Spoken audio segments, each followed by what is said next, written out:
Programang ito ay rated SPG, striktong patnubay at gabay ng magulang ang kailangan. Sa puwersa pa nga lang nila Marcelo at Amanda ay wala nang binatbat sila Ramon. Halos maubos sa mga tauhan ni Ramon at mababaril pa ni Marcelo si Senyor Facundo. Habang si David naman ay masusukol ni Madonna. Mas pipiliin na lang ni David na sumuko kesa pumalag pa dahil alam niyang wala siyang laban.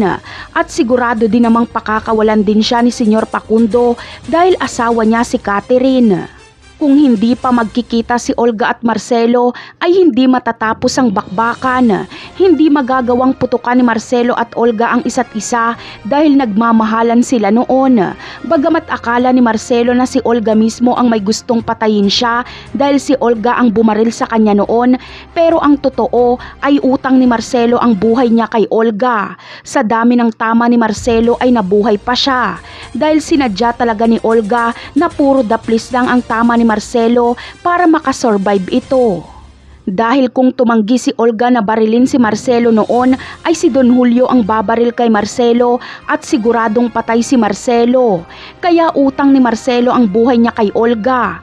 Kaya ngayong alam na ni Olga na nakasurvive nga si Marcelo ay gagawa si Olga ng paraan para makausap niya si Marcelo ng masinsinan.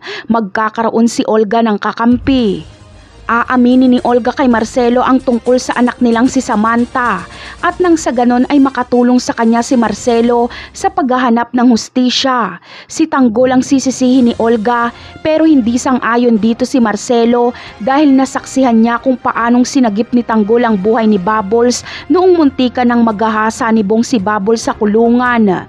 Kaya ang pumatay mismo kay Bubbles na si David ang hahanapin ni Marcelo. Napakarami pa nating dapat abangan sa mga susunod na episode. Paalam!